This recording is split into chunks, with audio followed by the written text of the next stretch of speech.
The Amazing Spider-Man 2 hits AMC theaters on May 2nd, and it just may be getting a new title. According to reports, the film's name in Brazil will now officially be The Amazing Spider-Man: Rise of Electro. While it's not uncommon for movies to have slightly different titles in different international markets, there have been rumors that Sony was considering a new title for the domestic release as well. Schnepp, would you buy or sell a new title for The Amazing Spider-Man 2?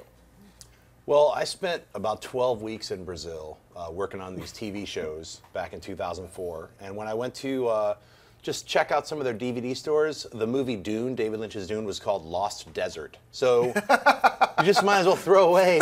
They had like a bunch of, everything's retitled and changed just for the, you know, so the culture might accept it more. Like it depends on where you are. They're going to retitle their movies. So I don't know if that's indicative, but I totally dig like what Marvel does. Thor: The Dark World. I don't need a 2.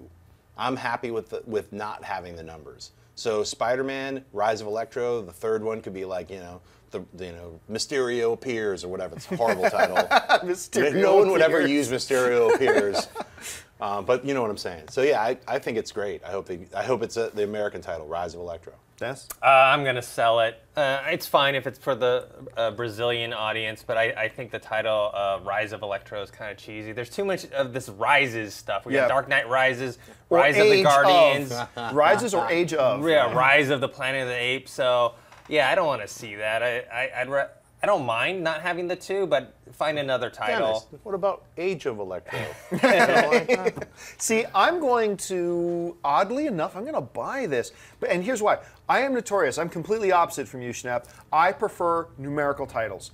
I like Iron Man, Iron Man 2, Iron Man 3, Toy Story, Toy Story 2. That's the way I like them, because then when you put them in historical context, it's much easier to look back and whatever. I mean, you give me the name of a James Bond movie, I couldn't tell you in what sequential order it came in.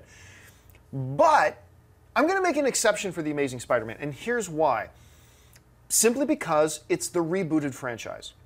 So it's a lot easier to say and to have in your head the difference between Spider-Man 2, which I think was the best of the original Spider-Man movies, and The Amazing Spider-Man 2. That could be a little bit confusing. So say The Amazing Spider-Man, you know, Lunch with Electro. I mean, maybe that, I don't know, maybe that becomes, but yeah, so normally I much prefer the numbers in the sequels, but in a case like this, I'm okay with a subtitle, so maybe not Rise of Electro. I agree with that. Too many Rise ofs coming on, so maybe something else, but I'm down for it. Just have the Emperor rise. Yeah, if you like this video, be sure to give it a thumbs up, and don't forget to subscribe to AMC Movie News on YouTube.